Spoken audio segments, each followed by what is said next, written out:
The gavel slams. 3 times. Sharp. Final. Rowan Hale's hands won't stop shaking. The medical report crumples against his chest, ink bleeding through cheap paper from where his palms sweat.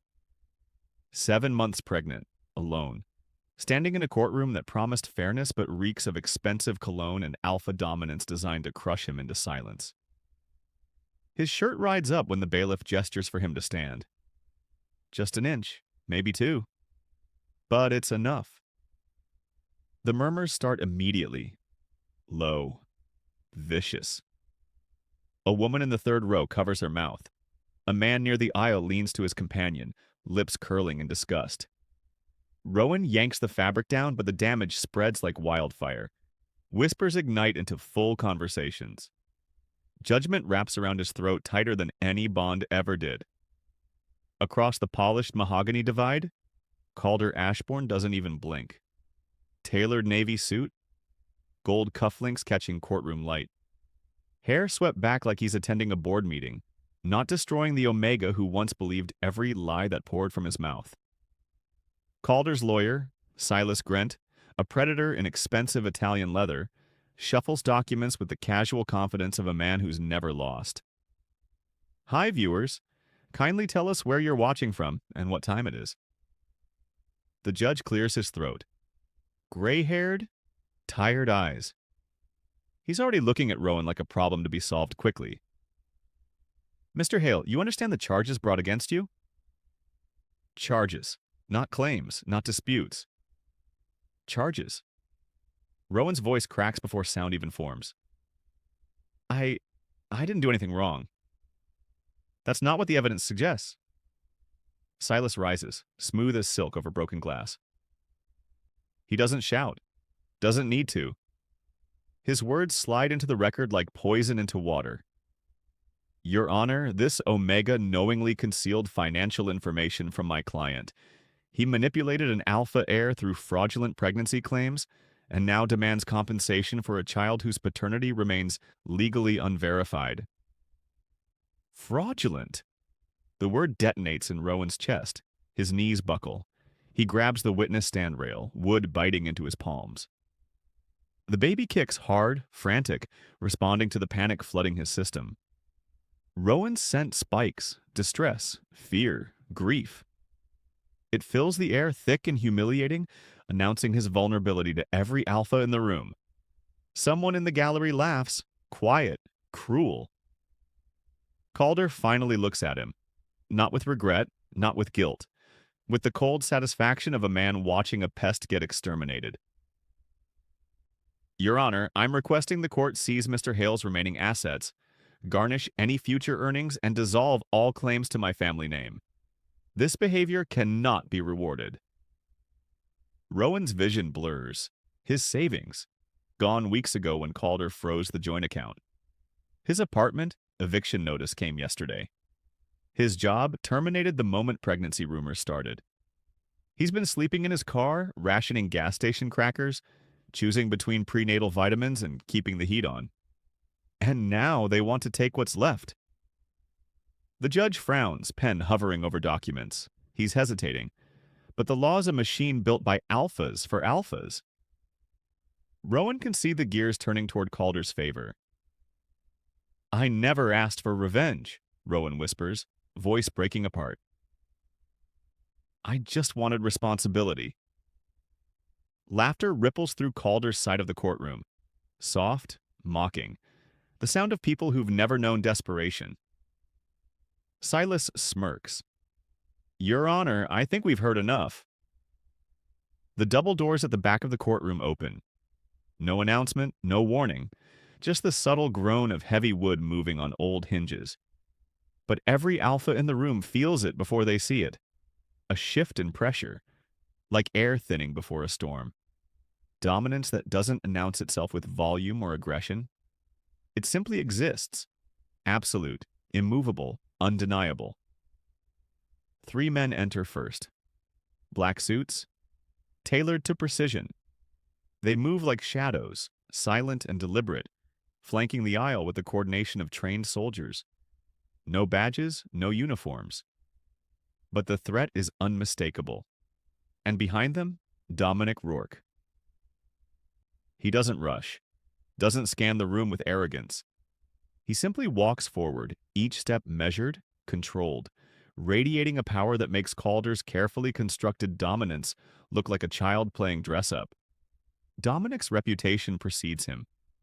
Head of the Rourke Syndicate, the alpha who dismantles empires without raising his voice. Ghost stories whispered in boardrooms. Politicians who owe favors they'll never admit. He's the kind of man who doesn't threaten. He reminds you of reality. His gaze sweeps the courtroom once, then locks onto Rowan, and everything stops. The whispers die. The smugness drains from Silas's face.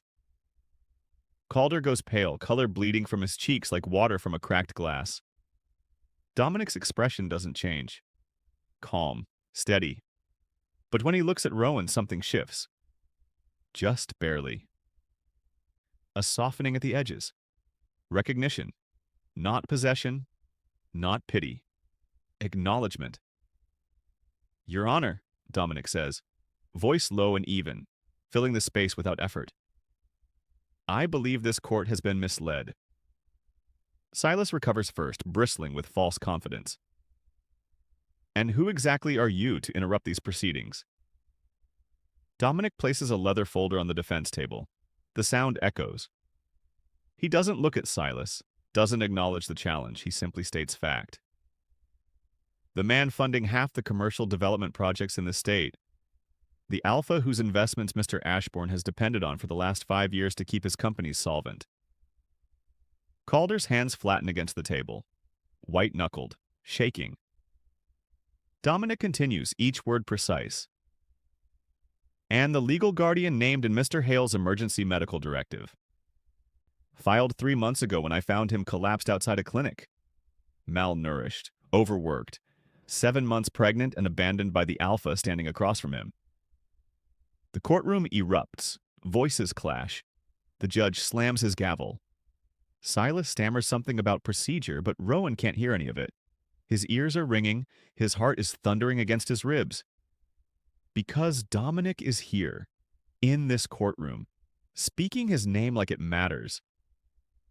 Dominic opens the folder with methodical care.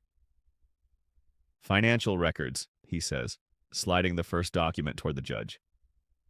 Proving Mr. Ashbourne transferred assets into shell companies to avoid Omega support laws. Recordings of him instructing legal counsel to, and I quote, bleed the Omega dry.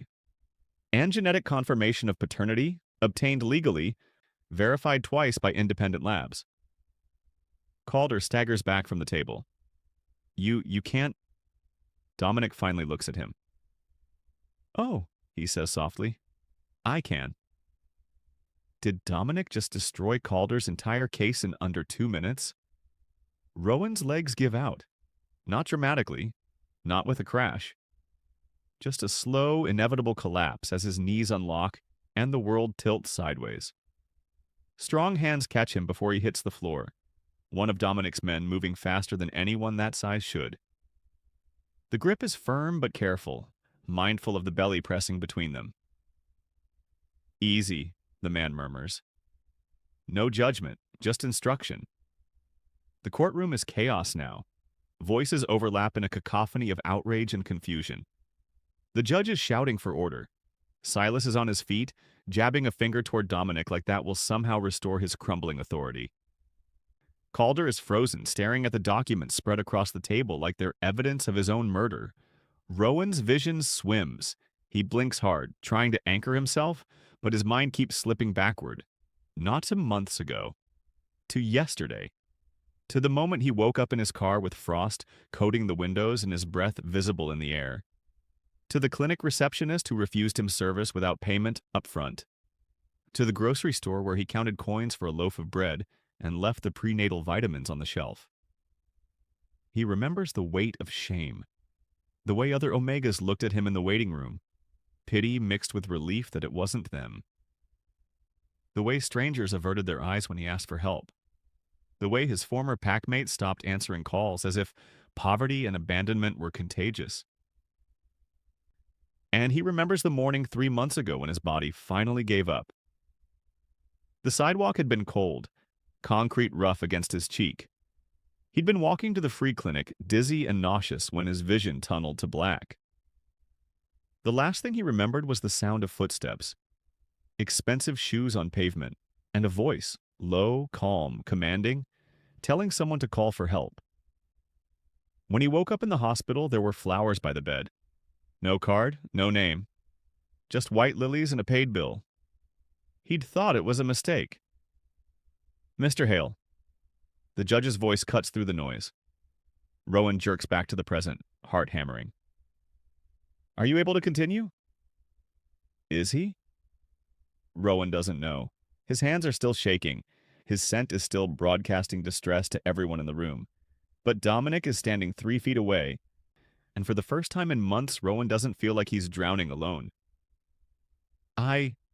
His voice cracks. He swallows, tries again. Yes, Your Honor.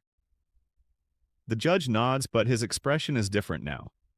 Less dismissive, more uncertain. He looks at the documents Dominic provided, then at Calder, then back at Rowan. This court will recess for 30 minutes to review the new evidence. Bailiff, escort Mr. Ashbourne to a holding area.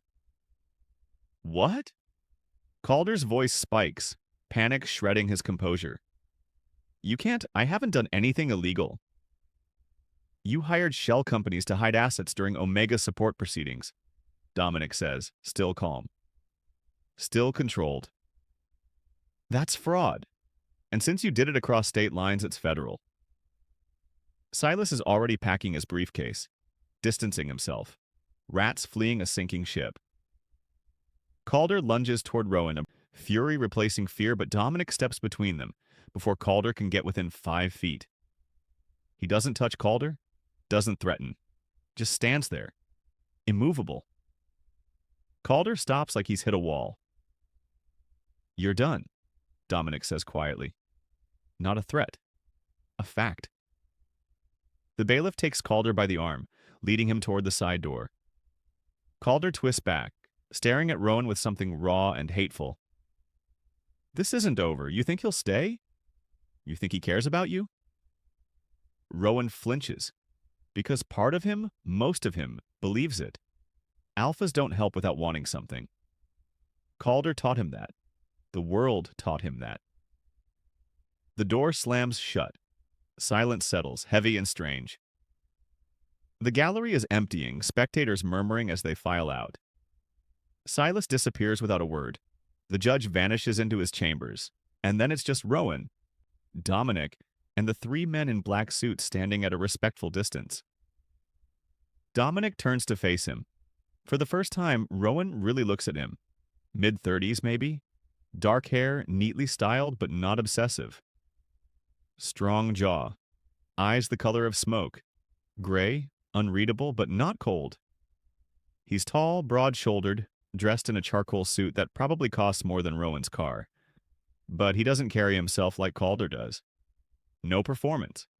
No need to prove anything. He just is. You didn't have to do this, Rowan whispers. Dominic's expression doesn't change. Yes, I did. Why? The question hangs between them. Rowan expects deflection, a non-answer. Maybe some line about justice or doing the right thing. But Dominic doesn't look away, because no one else would. It's not comfort, it's not a promise, it's just truth.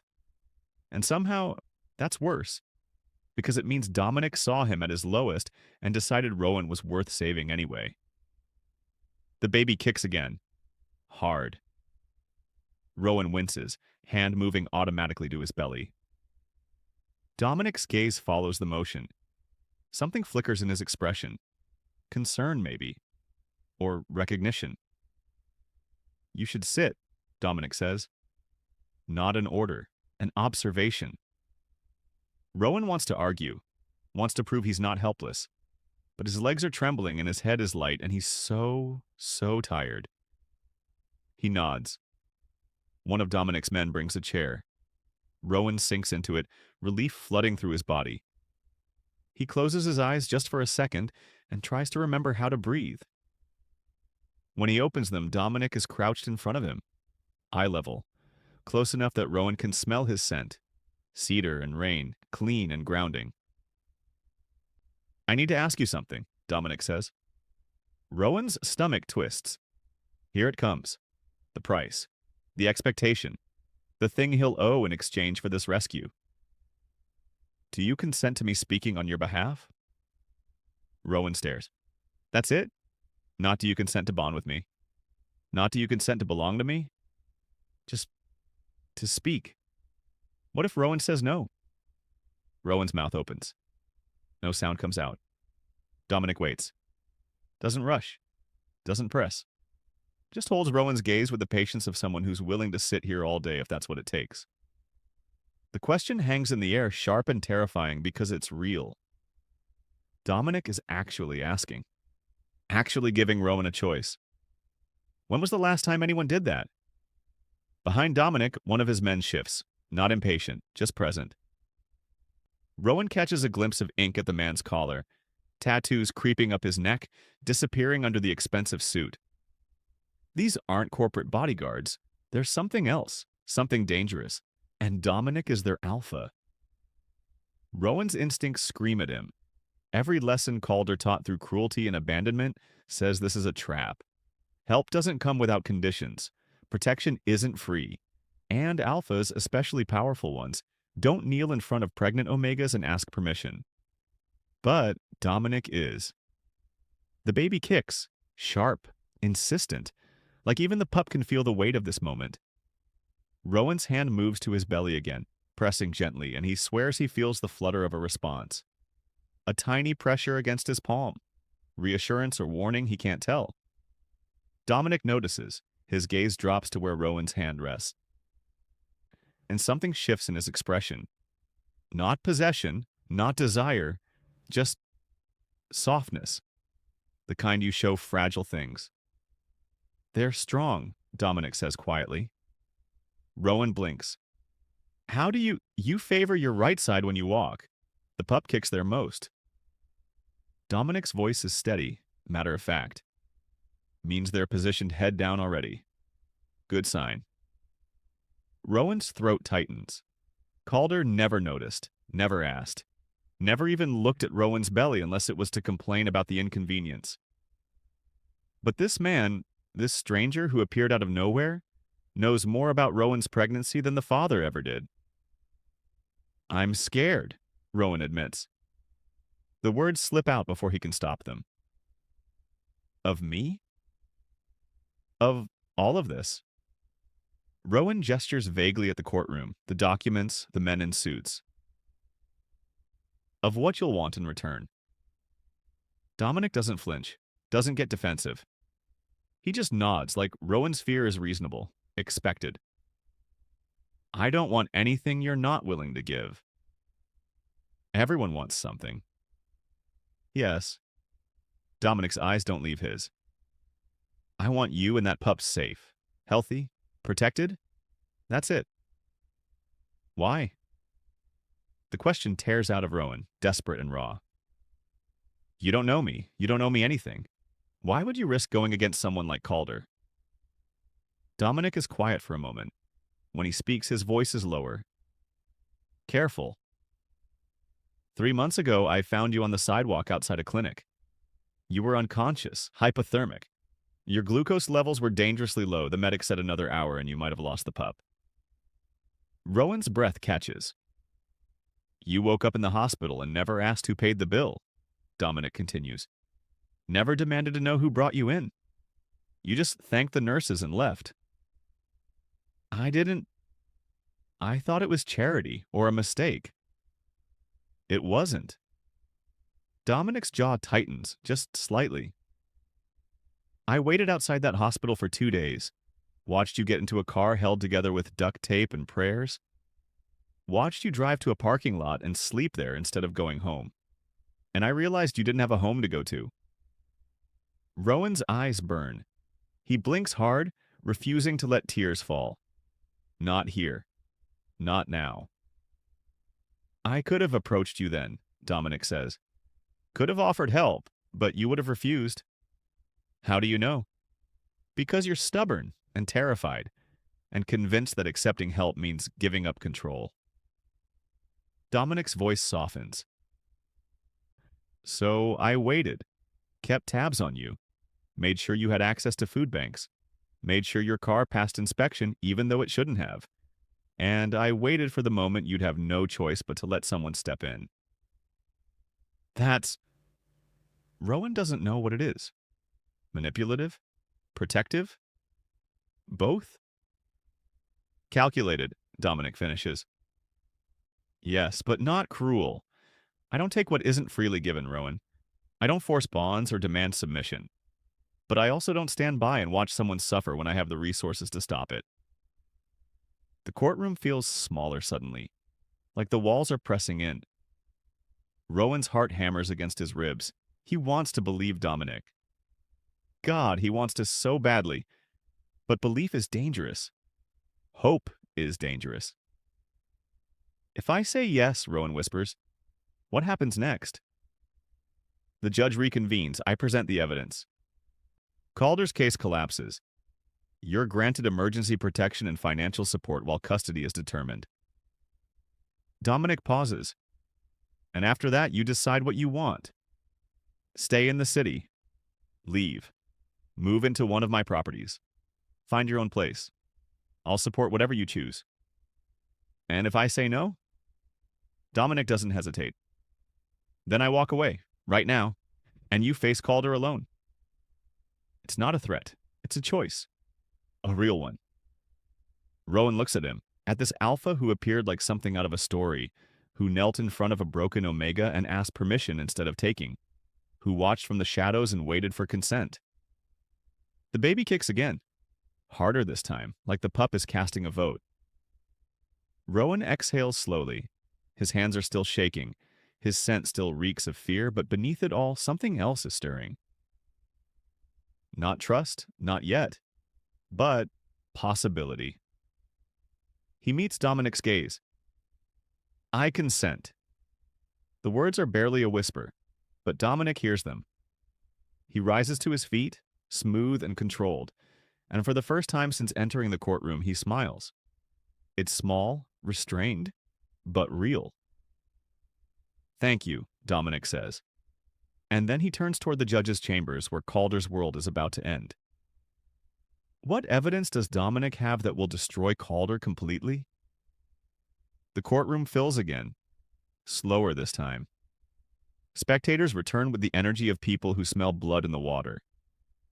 The gallery murmurs with anticipation. Phones are silenced, but hands hover near pockets, ready to record the moment this case explodes. Rowan sits in the front row now, Dominic's men flanking him like sentries.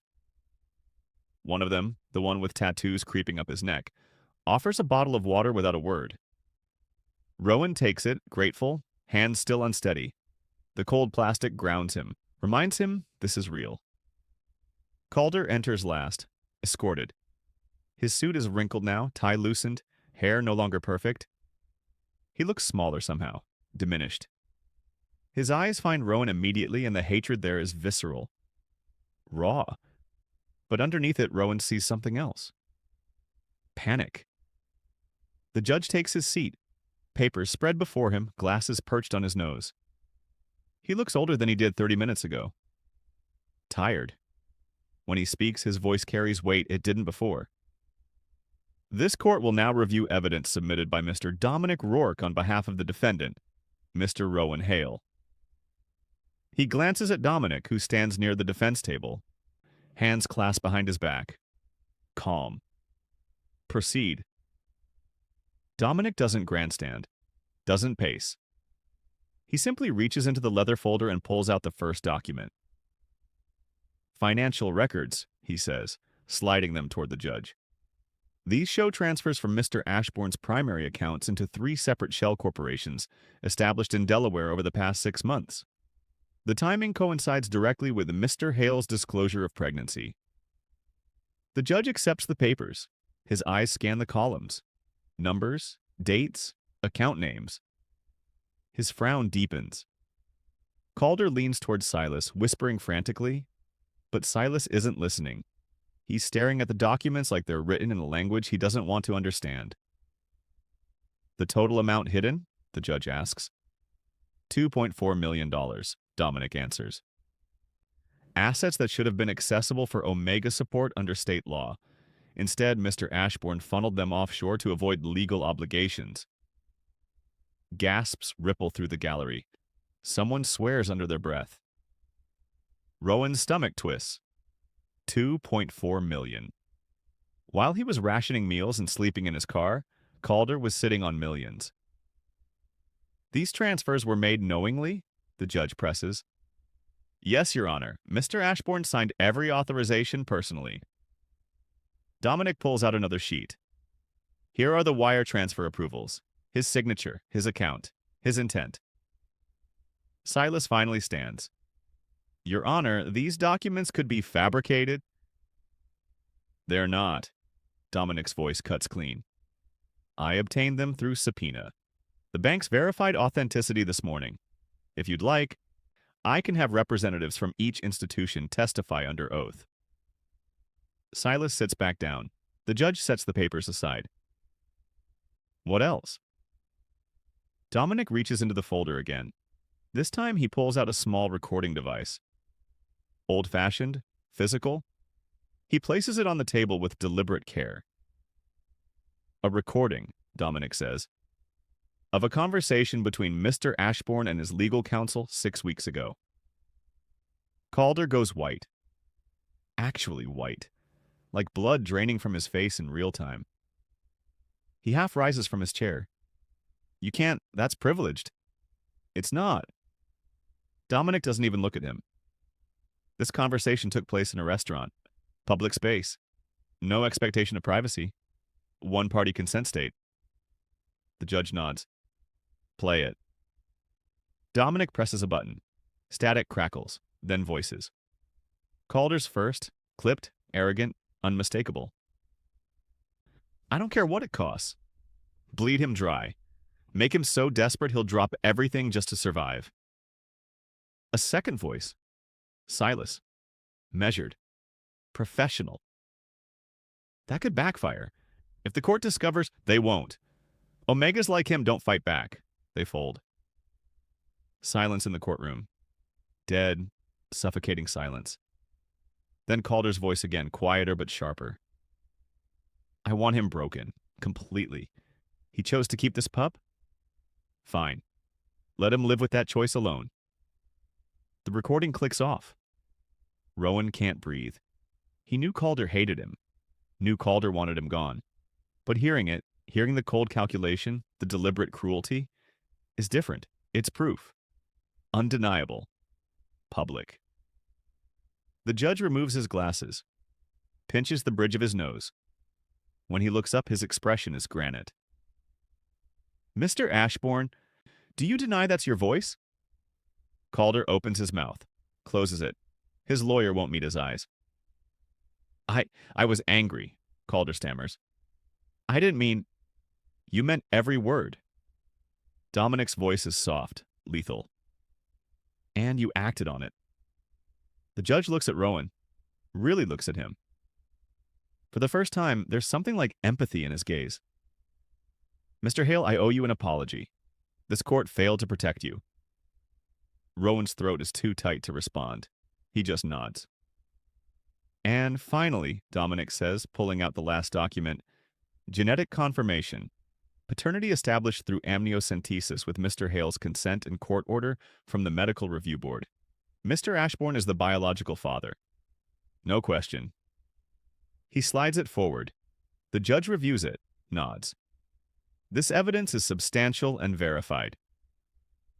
The judge's voice is firm now, decisive. Mr. Ashbourne, your assets are hereby frozen pending investigation into fraud and financial abuse. Mr. Grant, your firm will be subject to ethics review for participation in these actions.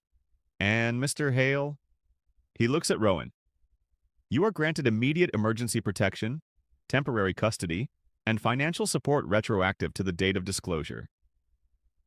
The gavel slams. The gallery explodes. Voices clash.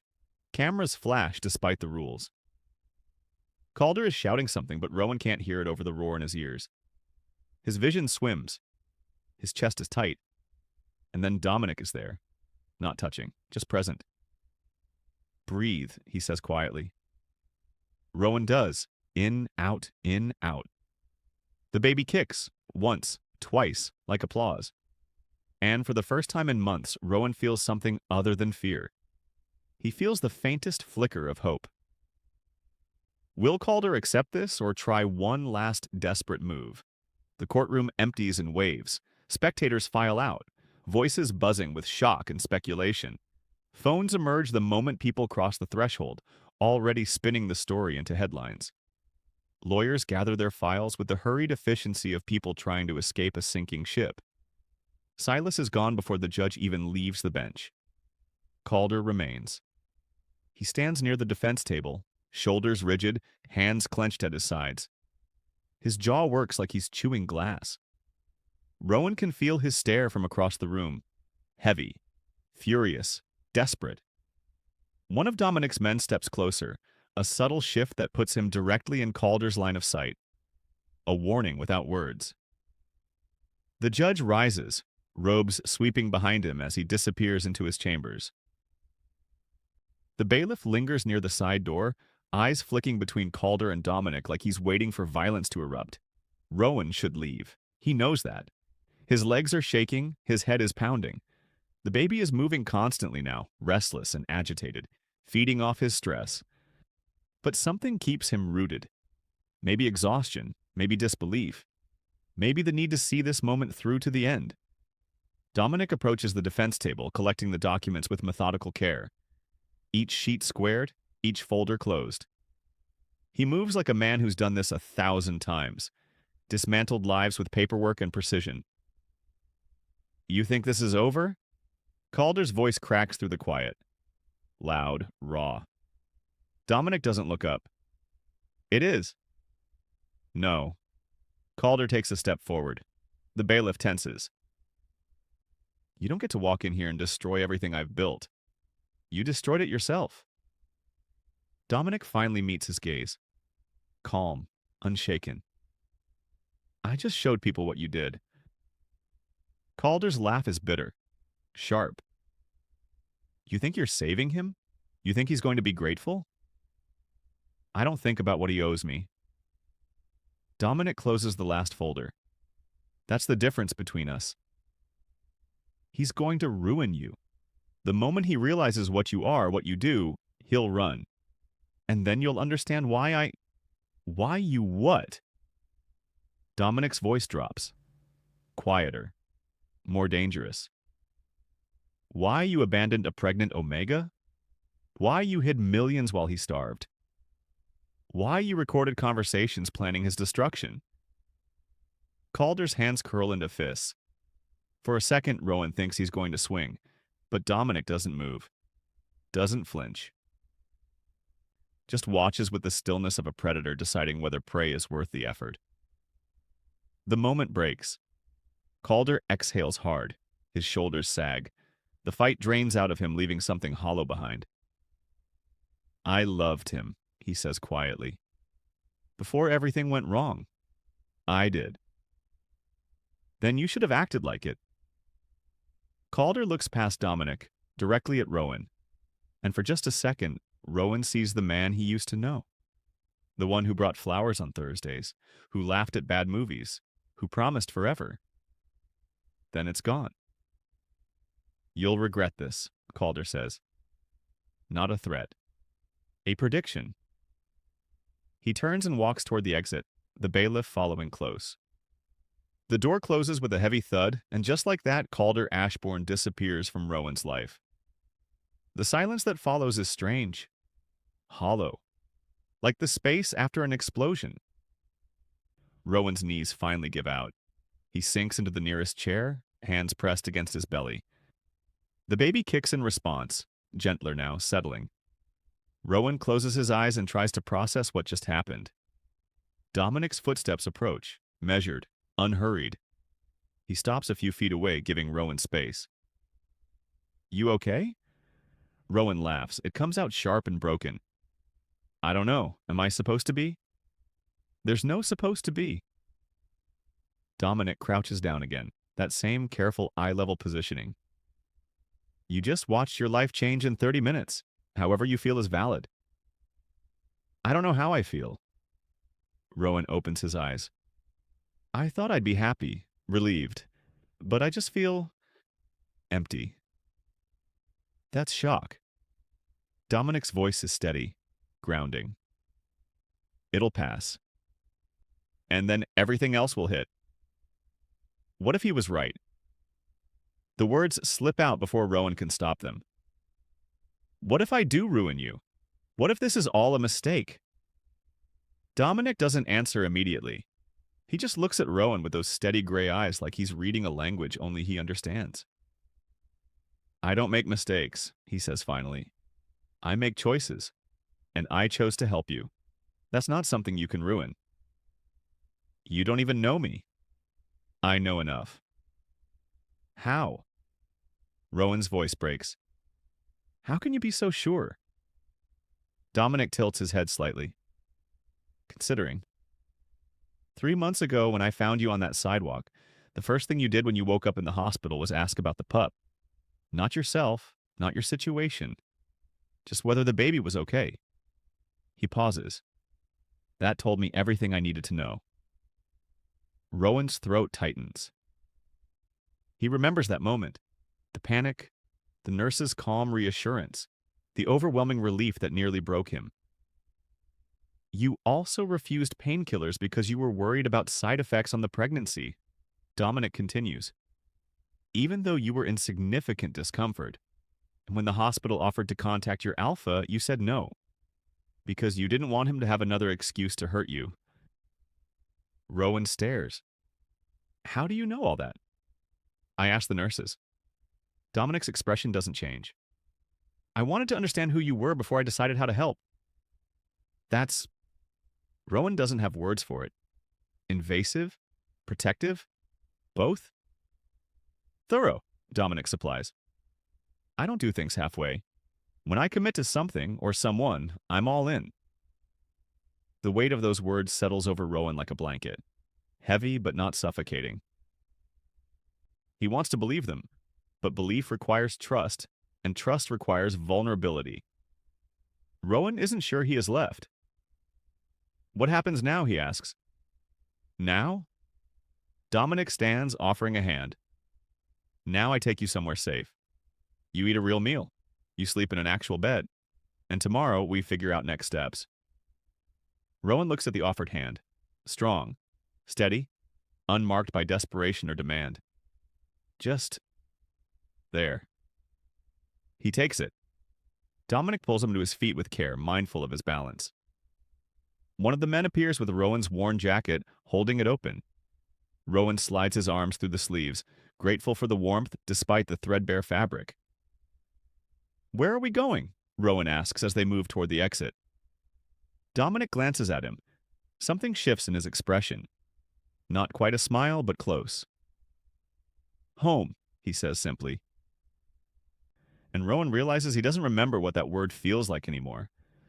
But maybe, just maybe, he's about to find out.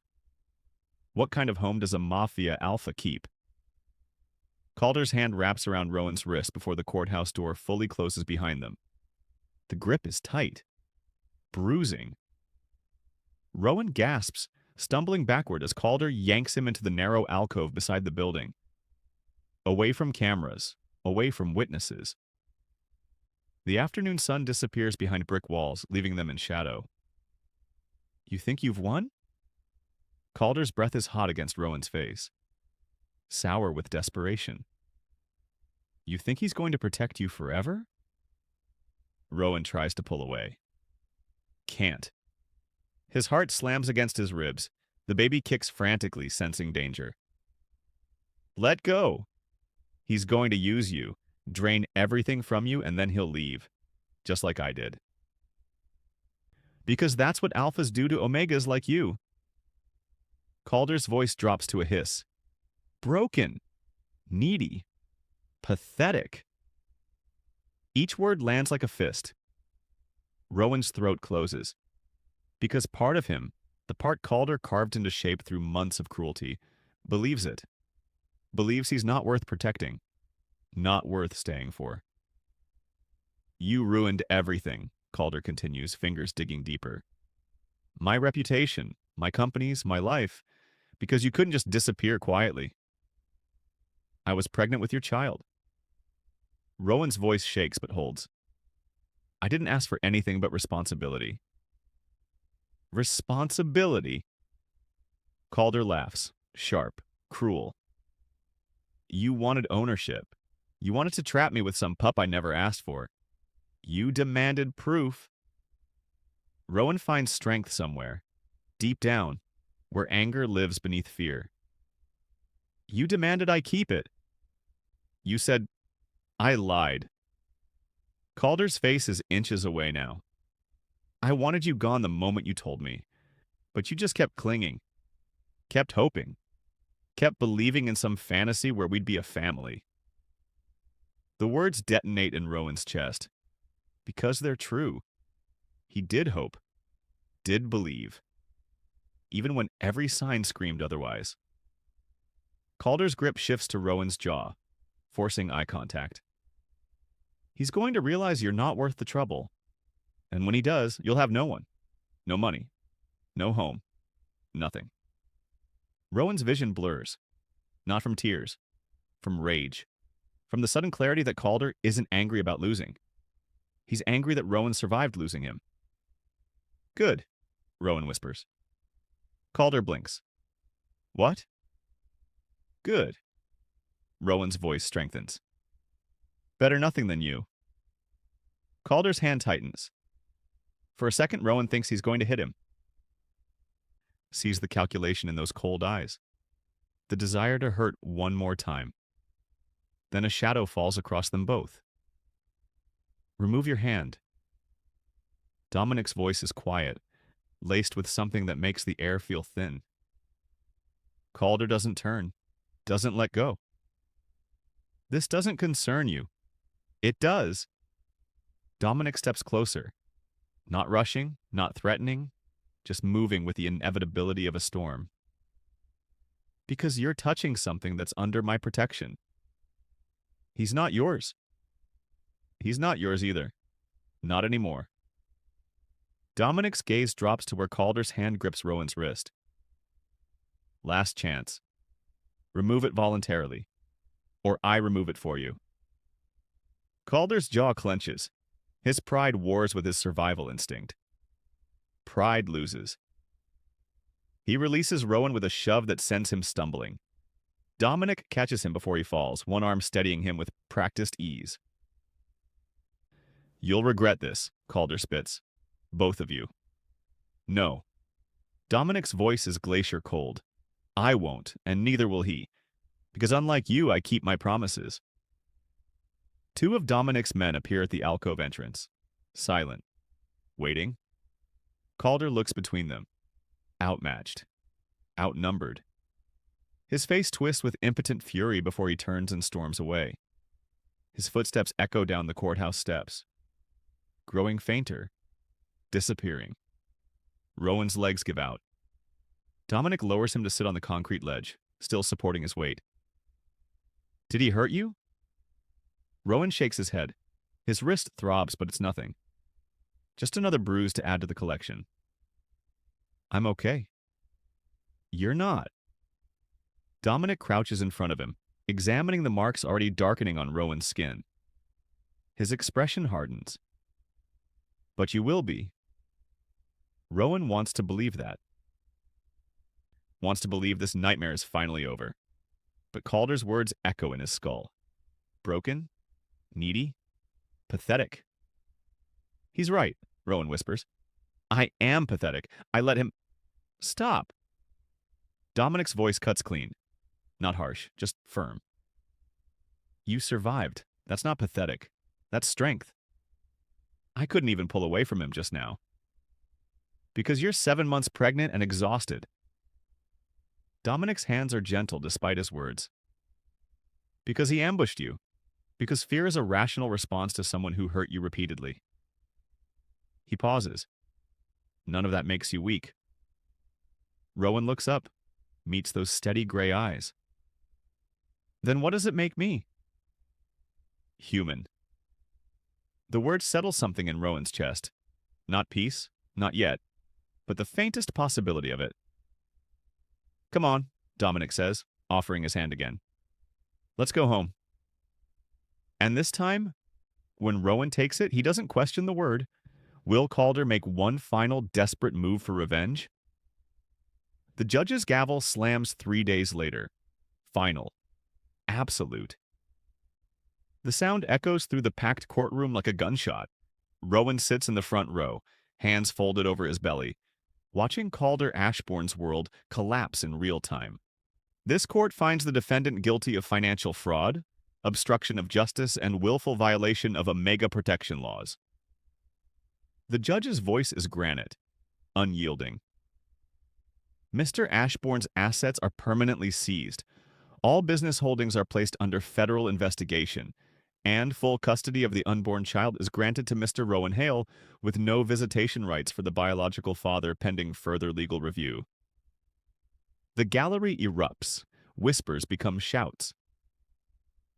Cameras flash despite bailiff warnings. Reporters scramble for exits already composing headlines. Calder stands frozen at the defense table. His suit is wrinkled, hair uncombed, eyes hollow like he hasn't slept in days. He hasn't, probably. Dominic made sure of that. Every investor pulled funding. Every business partner severed ties. Every door that once opened for Calder Ashbourne slammed shut overnight. Dominic doesn't gloat. Doesn't even watch. He stands beside Rowan, hands clasped behind his back, expression neutral. He didn't have to attend today. The outcome was never in question. But he came anyway, because Rowan asked, because presence matters. Mr. Ashbourne, do you have anything to say? The judge removes his glasses. Almost pitying. Almost. Calder opens his mouth. Closes it. What is there to say? The evidence was overwhelming. The recording's damning. His own lawyer refused to defend him after the ethics review began. He's alone. Completely. Just like he left Rowan. No, Your Honor, Calder finally whispers. Then this court is adjourned. The gavel slams again. Final. Bailiffs move to escort Calder out. He doesn't resist, doesn't look back, just walks toward the side door with the mechanical movement of someone already dead inside. The crowd parts for him, not out of respect, out of revulsion. People who once shook his hand now turn away. Rowan watches him disappear, feels nothing. Not satisfaction, not vindication, just the quiet certainty that this chapter is closed. Dominic's hand brushes his shoulder. Light, respectful. You ready? Rowan nods. Stands. His belly is heavier now, the baby more active. Due in 2 months. Sometimes that feels impossible. Sometimes it feels like tomorrow. They leave through the front entrance this time. No hiding, no shame. Rowan holds his head up as cameras flash and reporters shout questions he doesn't answer. Dominic's men clear a path to the waiting car. Sleek, black, bulletproof glass. The door opens. Rowan slides inside. Cool leather. Tinted windows. Silence. Dominic follows, settling beside him. How do you feel? Like I should feel something. Rowan stares at his hands. But I don't. That's normal. Justice doesn't always feel like closure. Then what does? Dominic considers this. Time, healing, building something new instead of mourning what died. The car pulls away from the courthouse, away from the cameras and chaos. The city slides past the windows, buildings and traffic and people living ordinary lives. Rowan presses his palm against the glass, still cold despite spring sunshine. He sent me a message last night, Rowan says quietly. Dominic tenses, barely, just a shift in his shoulders. What did it say? I never meant to lose everything. Rowan's voice is flat, empty. Like he's the victim. Like I took something from him instead of just asking for basic decency. Did you respond? No. Rowan drops his hand. What would I even say? That he earned this? That I'm glad he's suffering? He shakes his head. I'm not glad. I'm just tired. Then rest. Dominic's voice softens. You don't owe him anger or forgiveness. You don't owe him anything. The car turns onto a tree-lined street. Familiar now. Rowan's been staying in one of Dominic's properties for 3 days. A brownstone in a quiet neighborhood. Too nice. Too expensive. Too safe. He keeps expecting to wake up and find it gone, but every morning it's still there.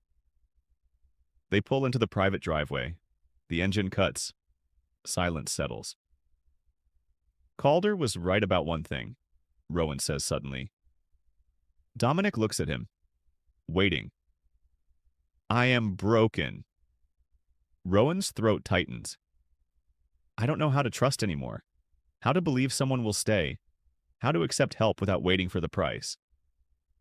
You're not broken. Dominic's voice is firm. You're healing. There's a difference. How do you know? Because 3 days ago you couldn't look me in the eye without flinching. Today you're asking me questions. Telling me what you need. That's progress. Rowan blinks. He hadn't noticed. But it's true. The constant fear has faded to wariness. The instinct to apologize for existing has quieted. Not gone, but quieter. What if I can't heal? He whispers. Then I wait. Dominic's gaze doesn't waver. As long as it takes. The baby kicks, hard, like punctuation. Rowan gasps, hand flying to his belly. Dominic notices immediately. You okay? Yeah, just... Rowan presses where the kick landed. Active today. Can I? Dominic gestures toward Rowan's stomach. Hesitant, asking permission. Rowan's breath catches. No one has asked. Calder certainly never did. Just ignored the pregnancy unless it inconvenienced him. But Dominic is different, in every way that matters. Yes, Rowan says. Dominic reaches out slowly. His hand hovers for a moment before settling gently against the curve of Rowan's belly. Large, warm, steady.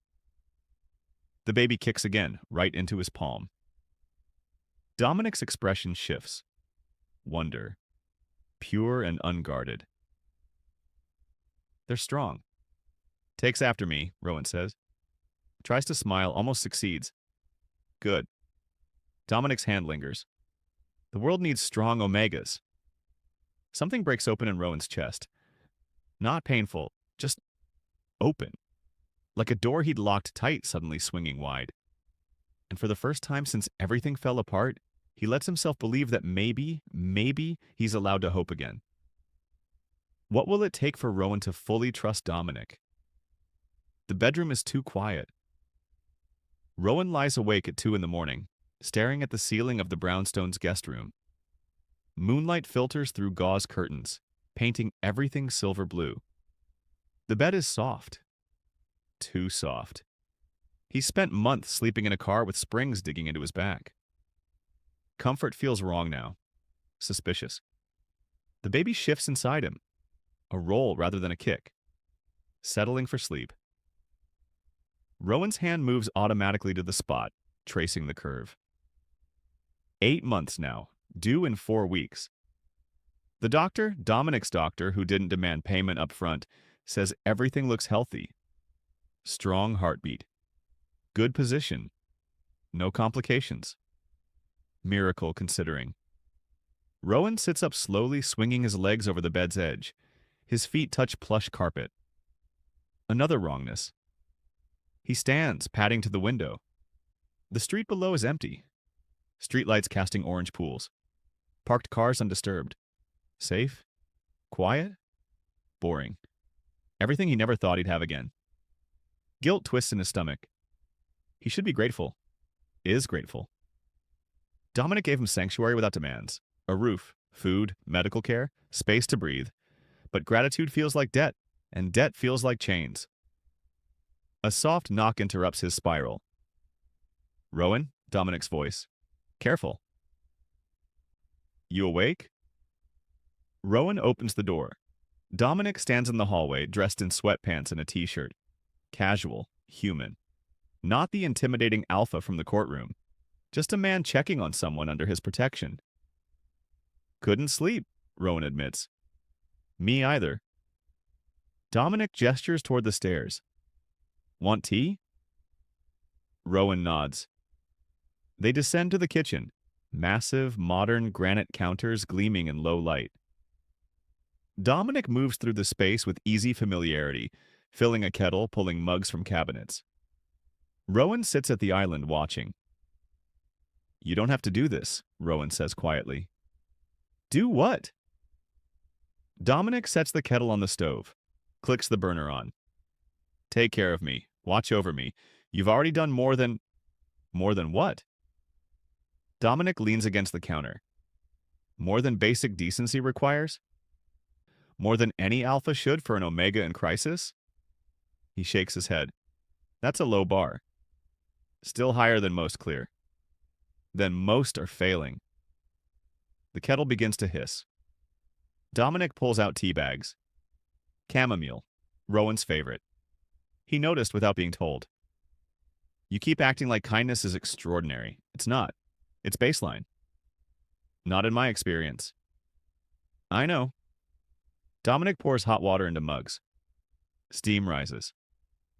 And I'm sorry that's true, but it doesn't change what you deserve. Rowan accepts the mug, wraps his hands around the warmth. I don't know what I deserve anymore. Safety, respect, choice. Dominic sits across from him. Those aren't negotiable. They sip tea in silence. Comfortable, strange. Rowan tries to remember the last time silence felt safe instead of heavy. Can't. Why are you really doing this? The question escapes before Rowan can stop it. And don't say basic decency. There's something else. There has to be. Dominic sets his mug down, studies Rowan for a long moment. You want the truth? Please. I had a sister once. Dominic's voice is quiet, controlled, but pain edges every word. Omega, younger than me. She bonded with an alpha who seemed perfect, charming, successful, protective. Rowan's stomach drops. What happened? He isolated her, cut her off from family, from friends, made her dependent. And when she got pregnant, Dominic's jaw tightens. He decided he didn't want the complication. Did she? She survived the rejection. Barely, but the pup didn't. Dominic's eyes are distant, lost in memory. By the time I found out what was happening, it was too late. She'd lost everything. Including the will to fight. Silence stretches. Heavy. Grief-soaked. Where is she now? Rowan whispers. Montana. Runs a sanctuary for Omegas escaping bad bonds. Helps them rebuild. Dominic meets his gaze. She's strong, stronger than she knows, but she shouldn't have had to become that strong. So I'm... What? A second chance? No. Dominic's voice is firm. You're your own person, with your own story. But when I found you on that sidewalk... He pauses. I saw what I couldn't save. And I decided right then that you'd have a different ending. If you wanted it. Rowan's throat aches. I'm sorry about your sister. Don't be. She's thriving. Just took longer than it should have. Dominic picks up his mug again. Point is, I know what it looks like when the system fails, when alphas abuse power. When omegas are forced to choose between survival and dignity. His eyes bore into Rowan's. I won't be part of that. Ever. The conviction in his voice is absolute. Rowan believes him, not because he wants to, but because every action has backed those words. Thank you, Rowan says. Means it. You don't have to thank me for treating you like a person. Yes, I do, because not everyone does. They finish tea as dawn starts to break, Gray light filtering through windows, the city waking up outside. Rowan feels exhaustion pulling at him finally. The good kind, the kind that leads to actual rest. I should try to sleep, he says. Good idea. Dominic collects the mugs. Doctor's appointment tomorrow. We'll see how the pup's doing. We, not you, we. Like it's assumed he'll be there. Rowan climbs the stairs slowly, one hand on the railing, the other on his belly. At his door, he pauses, looks back. Dominic is watching from the kitchen doorway. Not possessive, just present. Dominic? Yeah? Why did you wait? The question has haunted Rowan for days. 3 months. You could have helped me right away. Why wait until I was in court? Dominic's expression softens. Because help only works if it's accepted, and you weren't ready to accept it. Not from a stranger, not without being forced to by circumstance. He leans against the doorframe. I could have swooped in, thrown money at your problems, and made you dependent on me. But that would have made me just another alpha controlling your life. I wanted you to have agency, even if that meant watching you struggle longer than I liked. It's honest, uncomfortably so, and it makes sense in a way nothing else has. That was a risk, Rowan says. I know. I could have been hurt, lost the baby. I know. Dominic's voice tightens. I had people watching, making sure you had access to resources, but yes, it was a risk. And if I had to do it over, he stops. I don't know if I'd make the same choice, but I made the one I thought respected your autonomy most. Rowan nods slowly, processes. I think I understand. Do you? You wanted me to choose you, not need you. Exactly. And somehow that makes all the difference. What question has Rowan been too afraid to ask? Why are you really helping me? The question hangs in the afternoon air. Rowan sits in the brownstone sunroom, surrounded by windows and light. Plants everywhere, green and thriving, cared for by someone who understands nurturing living things. He's been here 2 weeks now. Comfortable. Safe. Terrified it'll end. Dominic sets down the book he was reading, some thick hardcover about economics. He marks his place carefully before answering. I told you. No. Rowan cuts him off, gentle but firm. You told me about your sister, about finding me, about respect and agency, but that's not the whole answer. There's something else. Something you're not saying. Dominic goes still. Not defensive, just considering. Like he's deciding how much truth to offer. You're right, he says finally. Rowan's heart kicks. About what? There is something else.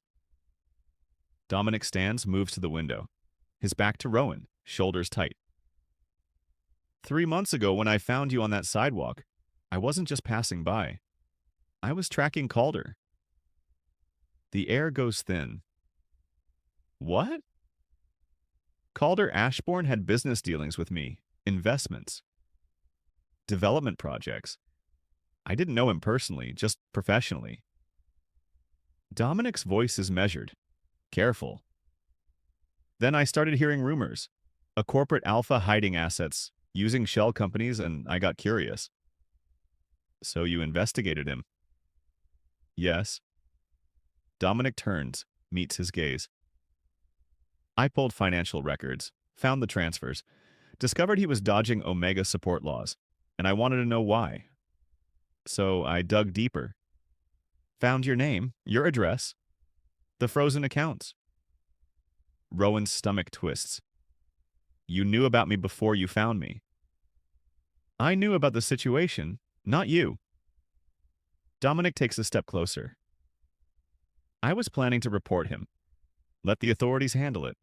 But then I saw you that morning, collapsed, pregnant, alone, and everything changed. Changed how? I realized reporting him wouldn't help you fast enough. The system moves slow. You needed intervention now. So I waited, kept tabs, made sure you had access to resources. And when the court case started, I knew that was my chance to end this quickly. Rowan's hands tremble. So this was what? A business decision? It started that way. Dominic's voice drops. But it stopped being business the moment I saw you in that hospital bed. Asking about your pup before yourself. Refusing pain medication because you were worried about side effects. Thanking nurses who were just doing their jobs. He pauses. You were so scared. But you didn't let it make you cruel, and I... He stops, jaw tight. You what? Rowan whispers. I saw someone worth protecting. Dominic's eyes are intense, raw. Not because you were helpless, but because you were fighting so hard to survive despite everything stacked against you. And I needed to make sure that fight wasn't for nothing. Silence settles, heavy with truth. You don't expect anything from me, Rowan says slowly. No bond, no submission, no repayment. No. Why not? Because that would make this transactional. Dominic moves closer, careful, giving Rowan space to retreat if needed. And I don't want a transaction. I want you to have the life you deserve, whether that includes me or not. Rowan's breath catches. What if it does include you? Dominic goes very still. What are you saying? I'm saying... Rowan stands slowly, hands on his belly. The baby kicks, strong, insistent, like they're weighing in too. I'm saying I don't know how to trust yet. Don't know how to believe this is real. But I want to learn, and I want to learn with you. Something shifts in Dominic's expression. Not triumph, not possession, just relief. Pure and unguarded. We go slow, Dominic says. As slow as you need. What if slow is really slow? What if I'm still scared in 6 months? A year? Then we go slower. Dominic's voice is certain. There's no timeline, no deadline, just choices, yours. Rowan reaches out, tentative. His hand hovers in the space between them. Dominic sees, understands. He raises his own hand, meeting Rowan halfway. Their fingers brush, then tangle. Can I tell you something? Rowan whispers. Anything. The night you found me, I was walking to the clinic to ask them to terminate the pregnancy.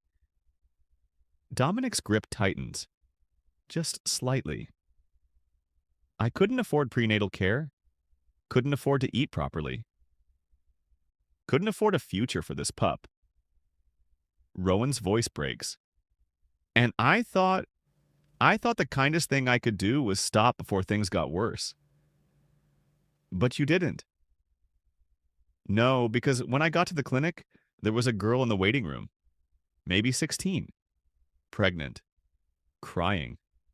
And her alpha was screaming at her. Telling her she was selfish for keeping it. That she'd ruined his life. Rowan's eyes burn. And I looked at her and saw myself. And I thought, if I terminate, I'm telling her that her alpha is right. That omegas don't deserve to choose life. Even when it's hard. So you kept walking. I kept walking, and then I collapsed. And then you found me.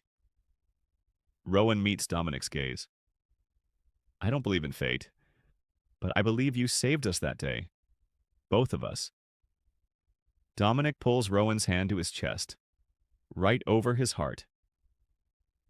The rhythm strong and steady. You saved yourself. I just made sure you had the space to do it. The baby kicks again, hard. Rowan gasps. Dominic feels it through their joined hands. They're ready to meet you, Rowan says. Tries to smile. Not me, you. Both of us. Rowan places Dominic's hand on his belly, right where the kicks are strongest. They already know your voice, your scent. They feel safe with you. How do you know?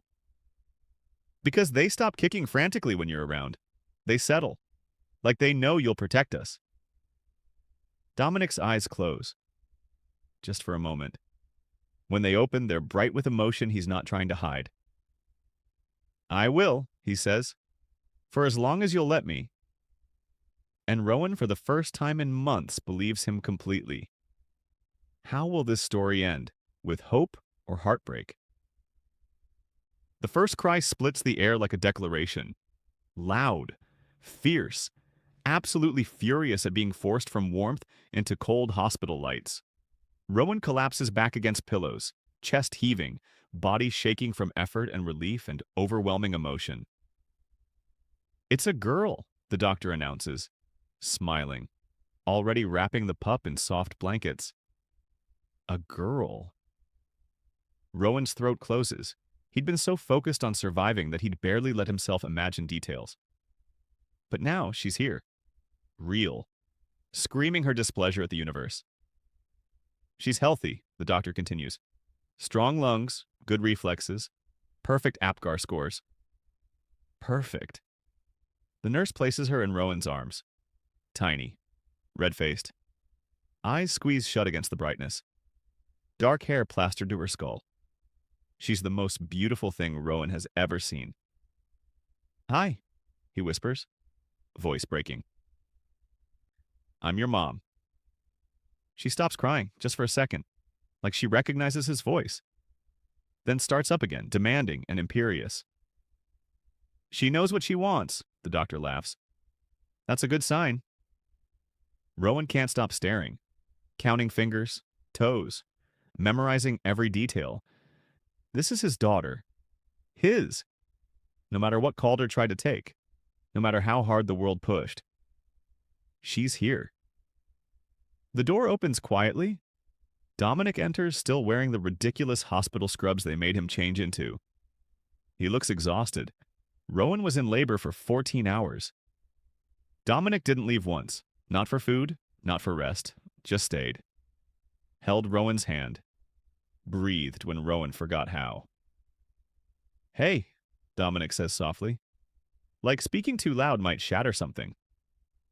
Come meet her. Rowan shifts, making space. Dominic approaches slowly, reverent. He looks at the pup with an expression Rowan can't quite name. Wonder, maybe. Or recognition. Like seeing someone he's been waiting his whole life to meet. Can I? Dominic asks. Rowan nods. Carefully transfers the warm bundle into Dominic's arms. The Alpha takes her with the gentle confidence of someone who's held babies before. She fusses briefly, then settles against his chest, listening to his heartbeat. Hello, little one, Dominic murmurs. Welcome to the world. She yawns, tiny mouth opening wide, then blinks up at him with unfocused dark eyes. She likes you, Rowan says. She tolerates me. But Dominic's voice is thick, unsteady. She's perfect. She is. Rowan leans back, watching them. Alpha and pup. No biological connection. But the way Dominic holds her, like she's precious. Irreplaceable. Like he'd burn the world before letting harm touch her. That's family. Not blood. Not bonds. Choice. What are you going to name her? Dominic asks. Rowan has thought about this. During long nights when he couldn't sleep. During doctor's appointments. During quiet moments in the brownstone when the future felt almost possible. Zara, he says. It means blooming flower. Or princess. Depending on who you ask. Zara. Dominic tests the name. Smiles. It's perfect. Zara Hale. Rowan pauses. Unless what? Would you want to be on the birth certificate? Not as father, but as guardian. Legally. Dominic goes very still. Zara squirms in his arms, making small noises. He adjusts his hold automatically, rocking slightly. Are you sure? His voice is careful. Yes. Rowan is. Completely. You've been here since before she was born. You'll be here after. That makes you family. If you want to be. I want to be. Dominic's eyes are bright. More than anything. The nurse returns with paperwork. Birth certificate? Medical records? Custody documents. Rowan fills them out with shaking hands. Name, Zara Hale. Mother, Rowan Hale. Legal guardian, Dominic Rourke. Father, blank. Calder gave up that right when he chose cruelty over responsibility. And Rowan feels nothing about it except relief. Days pass in a blur of feedings and diaper changes and learning how to be a parent. The brownstone transforms. A nursery appears, painted soft yellow, filled with books and toys and a rocking chair by the window. Dominic hired a night nurse for the first 2 weeks, not to replace Rowan, just to make sure he actually sleeps. Rowan does. Finally. 1 month after Zara's birth, Rowan gets a text from an unknown number. I heard you had the baby. Congratulations. No name. But he knows Calder's typing pattern. Short, clipped, lacking warmth. Rowan deletes it without responding. 2 months later, he's sitting in the sunroom, Zara sleeping in a bassinet beside him. Dominic walks in, tablet in hand. Calder filed for bankruptcy, he says. Not gloating, just informing. Good, Rowan says. Means it. His lawyer reached out, asked if you'd consider settling for partial custody in exchange for clearing his legal debts. Rowan looks at Zara, her tiny chest rising and falling. Peaceful, safe. No. You sure? Completely. Rowan doesn't hesitate. He doesn't get to cause pain and then negotiate his way out of consequences. She deserves better than a part-time father who sees her as a debt to manage. Dominic nods. I'll tell them to withdraw the offer. Thank you. Life settles into routine. Not perfect. Nothing is. Rowan still has hard days. Days when fear creeps back. When he wonders if the stability will vanish. But Dominic stays. Shows up. Proves through action that promises can be kept. 6 months after Zara's birth, Dominic asks a question. They're in the kitchen. Rowan making coffee. Dominic feeding Zara her bottle. Domestic. Easy. I've been thinking, Dominic says. About? Us. This. He gestures around. I want to make it official. Rowan's heart jumps. What do you mean? I mean, Dominic sets the bottle down carefully. Zara immediately protests. He picks her up, settling her against his shoulder. I want to bond, properly. Legal papers. Ceremony? Whatever you want.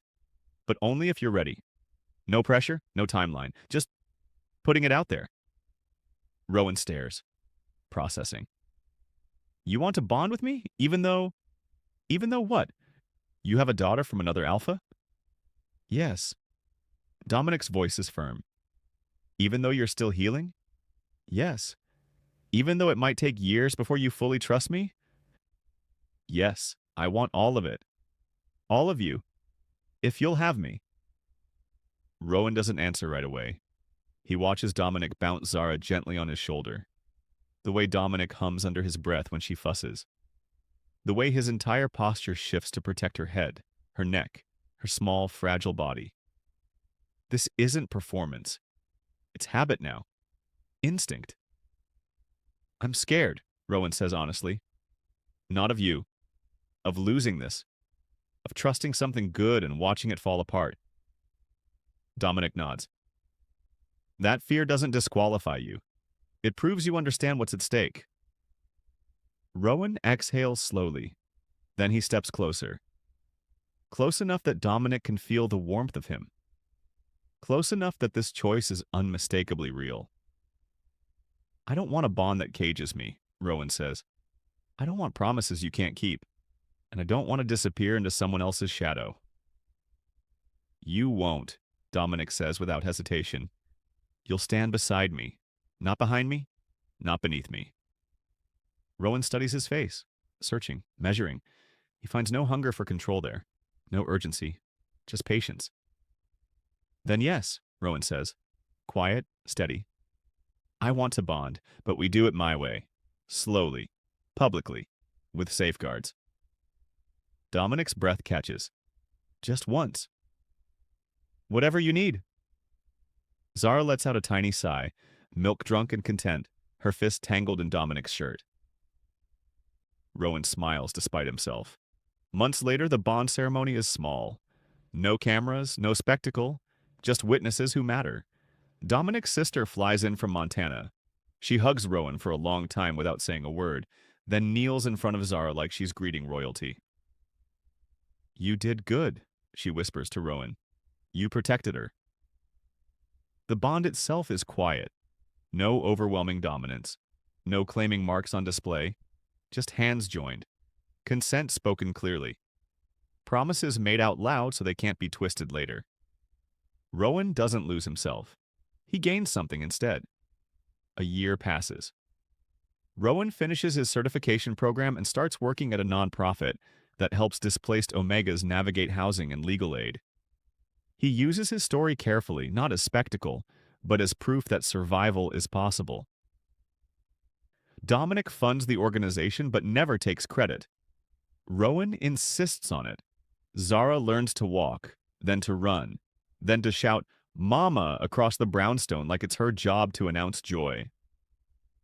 Calder fades into obscurity. No redemption arc. No last-minute apology that matters. Just a man who chose cruelty and lived with the consequences. The world keeps spinning without him.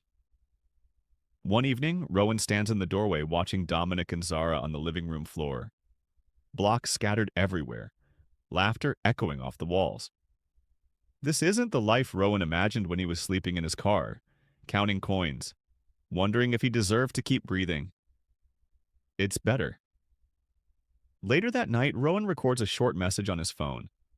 Not for court, not for lawyers, for himself. "I survived," he says quietly. "Not because someone saved me, but because I chose to keep going long enough for help to reach me." He deletes the recording after. He doesn't need proof anymore. The story ends not with perfection, but with stability, with chosen family, with a child growing up knowing she was never a burden, never a mistake, never leverage in someone else's power game. Rowan learns that strength isn't about enduring pain in silence. It's about knowing when to speak, when to walk away, and when to let the right people stand with you. And if this story moved you, if it reminded you that survival can turn into something beautiful, make sure you subscribe, turn on notifications, and share your thoughts in the comments. Someone else out there might need this story tonight, just like Rowan once did.